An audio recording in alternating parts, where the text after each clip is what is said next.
Ramadan tea. Assalamualaikum warahmatullahi wabarakatuh. Marhaban ya Ramadan, selamat menunaikan ibadah puasa. Semoga puasa kita lancar sampai akhir di bulan suci Ramadan ini. Amin amin ya robbal alamin. Oke, untuk anak-anak jangan lupa diisi ya poster Ramadannya. Nanti di akhir bulan suci Ramadan, poster Ramadan tersebut akan dikumpulkan atau disetorkan melalui foto ke wali kelas kalian masing-masing. Jadi jangan lupa diisi ya.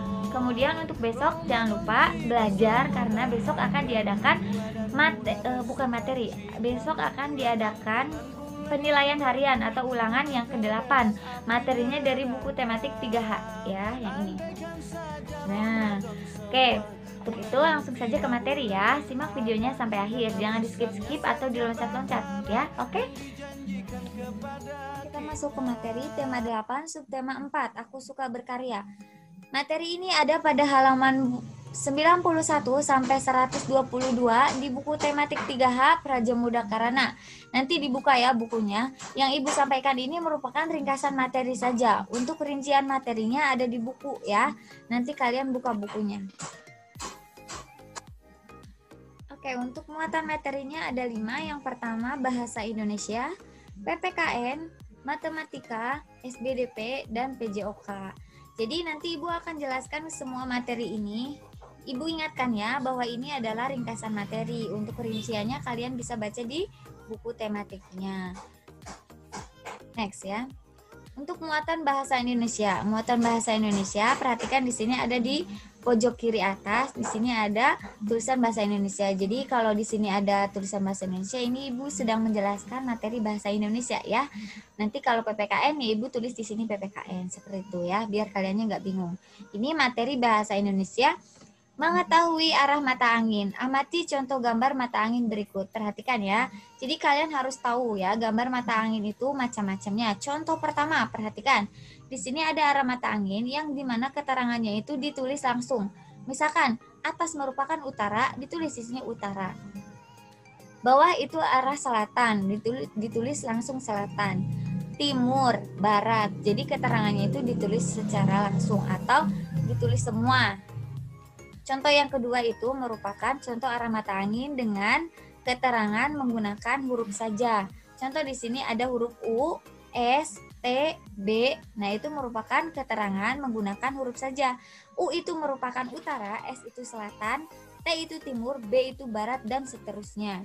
Untuk contoh yang ketiga, ini contoh ketiga mirip ya, mirip dengan contoh yang pertama karena ini arah mata anginnya itu ditulis secara langsung.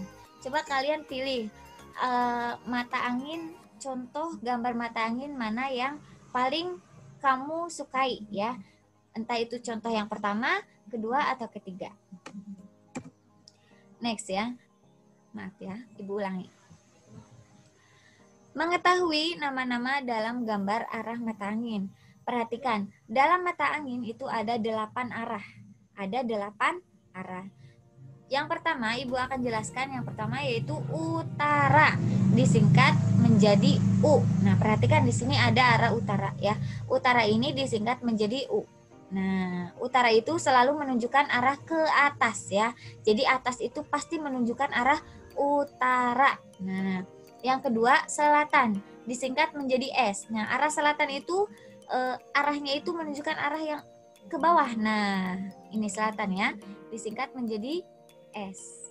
Oke, selanjutnya timur disingkat menjadi T. Nah, perhatikan arah timur itu ada pada sebelah kanan. Nah, timur. Nah, disingkat menjadi T.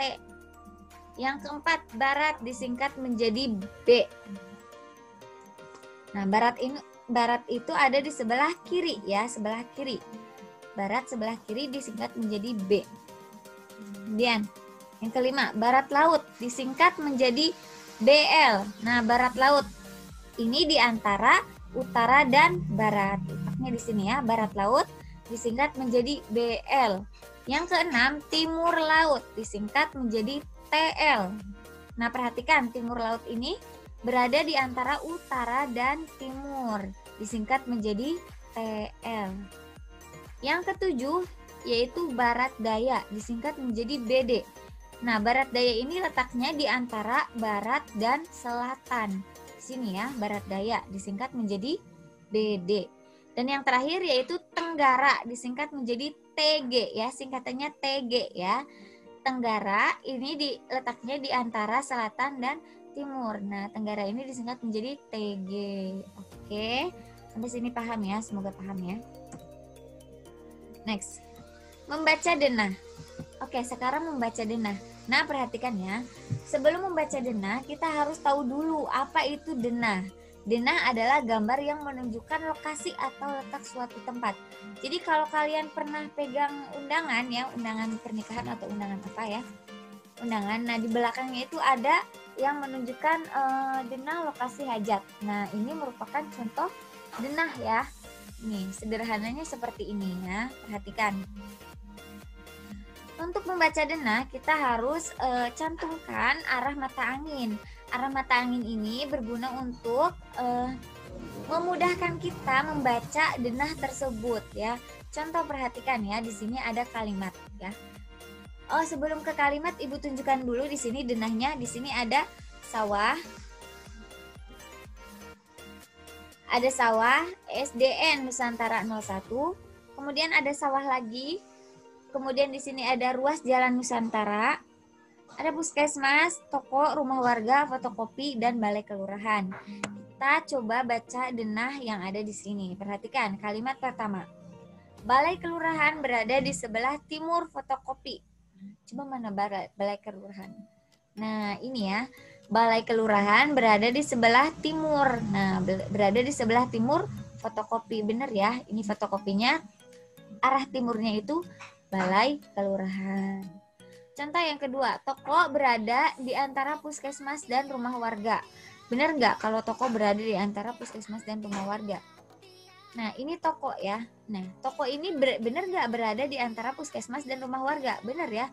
Di antara puskesmas dan rumah warga ada toko. Nah, seperti itu cara membaca denah. Kemudian, kalimat yang ketiga, rumah warga berada di sebelah selatan. Sekolah SDN Nusantara 01. Nah, ini rumah warga ya. Nah, SDN Nusantara 01-nya ini. Coba lihat, dari SDN Nusantara 01 itu ke arah selatan ada rumah warga. Berarti benar ya, rumah warga tersebut ada di sebelah selatan SDN Nusantara 01 ya. Oke, selanjutnya amatilah denah berikut. Perhatikan ya, di sini ada denah lagi. Coba perhatikan, di sini ada rumah Budi, rumah Adi, rumah Siti, rumah Ayu, rumah Rama. Kemudian di sini ada ruas jalan Ki Hajar Dewantara. Sebelah sini ada posyandu, rumah Bayu, musola, toko, dan pos kamling. Dan Ibu juga tidak lupa untuk mencantumkan gambar mata angin, arah mata angin untuk memudahkan kita membaca denah tersebut. Coba kita belajar membaca denah ya dengan cara tanya jawab ya. Perhatikan. Di mana letak rumah Ayu jika dilihat dari rumah Siti? Perhatikan, ini rumah Siti ya. Di mana letak rumah Ayu? Nah, kita lihat rumah Ayu. Berarti rumah Ayu berada di sebelah timur rumah Siti. Benar tidak? Jawabannya. Ya, benar. Rumah Ayu berada di sebelah timur rumah Siti. Karena rumah Ayu ini letaknya ada di sebelah timur rumah Siti, ya. Kemudian pertanyaan yang kedua. Di mana letak posyandu jika dilihat dari rumah Budi? Perhatikan. Di mana letak posyandu jika dilihat dari rumah Budi? Bagaimana jawabannya? Jawabannya yaitu posyandu berada di sebelah selatan rumah Budi ya. Nah, ini kan rumah Budinya. Coba lihat ke arah selatan ada posyandu ya. Berarti posyandu berada di sebelah selatan rumah Budi. Seperti itu cara membaca denah. Nanti kalian coba ya belajar membaca denah. Kalian belajar membaca denah ada di buku ya. Nanti latihan di buku. Oke, ini masih bahasa Indonesia ya, materi paragraf. Nah, materi paragraf ini sudah dijelaskan pada pembelajaran sebelumnya. Ibu ini hanya mengingatkan kalian supaya ingat kembali materi paragraf ya. Paragraf terdiri dari kumpulan kalimat yang saling berkaitan. Jadi paragraf itu kumpulan kalimat ya. Kumpulan kalimat yang saling berkaitan. Kemudian, setiap kalimat diawali dengan huruf kapital dan diakhiri dengan tanda titik. Perhatikan contoh, sekolah Deli akan diadakan kegiatan perkemahan. Perhatikan di awal kalimat itu ada huruf S besar atau kapital ya, hurufnya itu kapital dan diakhiri dengan titik. Nah, ini merupakan contoh kalimat. Oke, dalam satu paragraf terdapat satu ide pokok atau pikiran pokok. Nah, itu kalian sudah tahu ya, pikiran pokok itu letaknya di mana, cirinya seperti apa, kalian sudah belajar. Ibu hanya mengingatkan saja sekilas ya. Nah, sekarang kita memasuki materi PPKN, yaitu tentang simbol-simbol sila Pancasila pada perisai Garuda Pancasila. Kalau kalian melihat gambar ya, gambar Garuda itu dikalungkan perisai, di mana perisai itu menggambarkan lambang-lambang pada Pancasila ya. Coba perhatikan ya. Sila pertama berbunyi ketuhanan yang Maha Esa, lambangnya itu bintang ya. Coba kalian perhatikan tanda panah ini. Sila pertama ini menunjukkan ke gambar bintang, berarti lambang bintang ini menunjukkan lambang sila pertama. Nah, bagaimana pengamalan sila yang pada sila pertama? Coba perhatikan. Di sini pengamalan sila pertama yaitu dengan beribadah. Kita sholat, kita beribadah kepada Allah, itu merupakan pengamalan sila yang pertama. Contoh yang keduanya itu berdoa. Berdoa merupakan salah satu ya, pengamalan sila yang pertama. Dengan berdoa kita mengingat bahwa Allah itu ada, bahwa kita itu makhluk Allah, seperti itu ya. Dan yang ketiga, memiliki sikap toleransi terhadap pemeluk agama. Jadi sesama warga negara Indonesia kita harus memiliki sikap toleransi, karena di Indonesia itu kan tidak hanya satu ya agamanya. Di Indonesia itu ada agama lain selain agama Islam ya, ada agama Kristen, Katolik, Buddha, Hindu, Konghucu. Nah, itu merupakan agama-agama yang diakui di negara Indonesia. Jadi sama umat beragama kita harus saling menghargai atau saling toleransi ya terhadap pemeluk agama lain. Sila kedua berbunyi kemanusiaan yang adil dan beradab, lambangnya yaitu rantai. Nah, itu tanda panahnya menunjukkan ke gambar rantai. Nah, bagaimana cara pengamalan sila yang kedua? Pengamalan sila kedua yang pertama, sikap santun kepada siapapun. Kepada siapapun kita harus bersikap santun ya. Entah itu ke teman kita, ke orang yang lebih tua apalagi ya. Jadi harus bersikap santun ya. Yang kedua, saling tolong menolong sesama makhluk hidup ya. Nah, tahu ya. Sila ketiga berbunyi Persatuan Indonesia, lambangnya yaitu pohon beringin. Nah, itu pohon beringin merupakan gambar gambar lambang ya. Lambang sila ketiga. Nah, bagaimana cara pengamalan sila yang ketiga? Yang pertama, kita harus saling bekerja sama. Jadi kalau sila ketiga itu menunjukkan sikap saling bersatu. Nah, sikap saling bersatu itu salah satu contohnya itu ya bekerja sama, ya mengerjakan sesuatu dengan bersama-sama. Dan yang kedua, mengembangkan sikap bersatu agar hidup rukun. Sila keempat berbunyi kemanusiaan yang adil dan beradab. Nah, lambangnya yaitu kepala banteng. Nah, bagaimana pengamalan sila keempat? Pengamalan sila keempat yaitu dengan cara bermusyawarah untuk menyelesaikan masalah. Jadi jika ada masalah, kita utamakan kita selesaikan dengan bermusyawarah. Dan yang kedua, ikut menyumbangkan suara dalam pemilu. Contoh misalkan ada pemilihan presiden ya atau wakil presiden. Nah, kalau kalian sudah tercatat ya kalau kalian sudah 17 tahun ke atas ya, kalau kalian sudah 17 tahun ke atas, kalian sudah tercatat dan harus ikut ya dalam menyumbangkan suara dalam pemilu tersebut ya. Sila kelima berbunyi keadilan sosial bagi seluruh rakyat Indonesia. Lambangnya yaitu padi dan kapas. Pengamalan sila yang kelima yaitu dengan cara berlaku adil terhadap teman. Jadi kita tidak boleh membeda-bedakan nih. Ini mah temannya kaya nih, ini miskin. Misal ya. Jadi jangan membeda-bedakan. Kita harus bersikap adil sesama makhluk hidup ya, apalagi ya sama teman, sama tetangga, itu harus bersikap adil ya.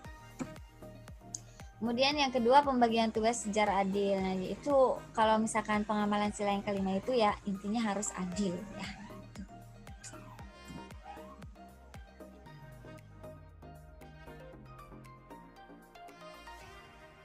Baik, sekarang coba perhatikan laporan tentang jumlah bendera dalam bentuk tabel berikut. Nah, di sini ada 3 jenis bendera dan banyaknya Bu Dewi tulis dalam bentuk turus dan bentuk bilangan. Sekarang Bu Dewi coba akan menampilkan dalam bentuk sebuah diagram. Nah, ini namanya diagram batang anak-anak ya. Nah, di sini kita akan mengaplikasikan bendera merah jumlahnya 4, berarti kita menggambar batang yang tingginya 4. Dan di sini Bu Dewi sengaja beri warna merah karena sesuai dengan namanya.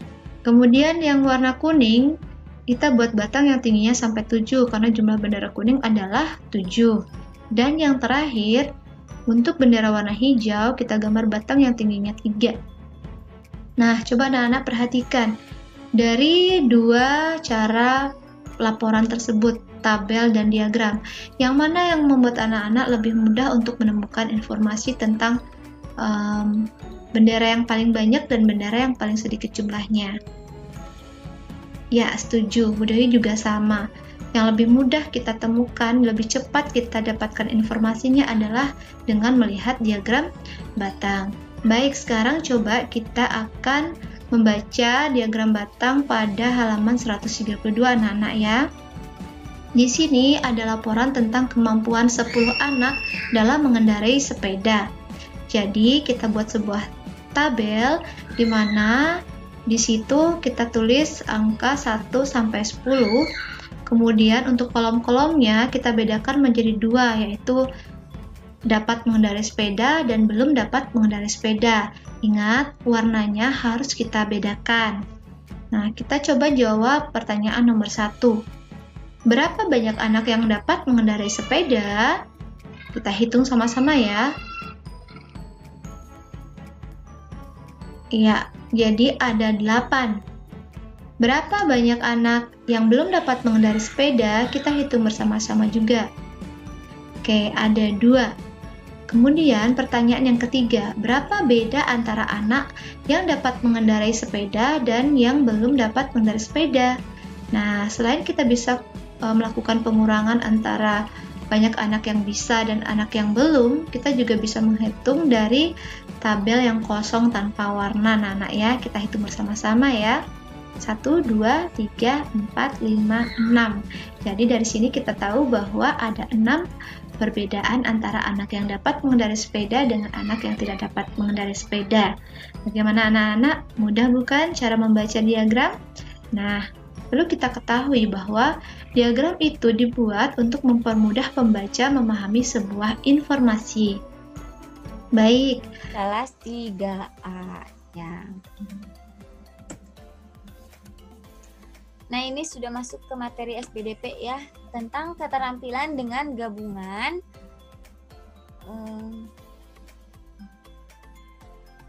teknik potong, lipat, dan sambung. Potong yaitu teknik dengan cara memotong menjadi 2 bagian atau lebih dalam bentuk benda kerajinan. Teknik lipat adalah teknik dalam membuat karya seni, bahannya adalah kertas hingga menjadi bentuk yang diinginkan. Dan teknik sambung yaitu teknik dengan cara menyatukan atau menggabungkan bahan dari 2 bagian atau lebih menjadi 1 dalam bentuk benda kerajinan. Kita langsung saja ke contohnya ya. Contoh keterampilan dengan teknik potong, lipat, dan sambung. Nah, ini ya, di buku ada ya. Jadi ini merupakan contoh kerajinan gabungan antara teknik lipatnya ada, teknik potongnya ada, teknik sambungnya juga ada ya. Lanjut ke contoh gerak untuk menambah kebugaran dan daya tahan tubuh. Ini materi PJOK ya. Nah, contoh gerakan untuk menambah kebugaran itu contohnya yaitu loncat tali. Nah, seperti gambar di sini ya. Nah, loncat tali ini merupakan kegiatan untuk menambah kebugaran, daya tahan tubuh. Jadi kalian harus sering berolahraga ya supaya kebugaran dan daya tahan tubuh kita itu meningkat. Contoh yang kedua itu naik turun tangga. Nah, dengan cara naik turun tangga itu kalian bisa menambahkan ya kebugaran atau daya tahan tubuh kita. Dan contoh yang ketiga yaitu senam. Nah, materinya sudah selesai ya. Untuk tugas kalian coba kerjakan buku tematik 3H di halaman 96 sampai 97 nomor 1, 2, dan 3. Nah, kerjakan di buku paket tematik khusus untuk nomor 3 ya, soal nomor 3. Kerjakan di buku sampul warna hijau ya. Selamat mengerjakan dan sampai jumpa di lain waktu. Assalamualaikum warahmatullahi wabarakatuh.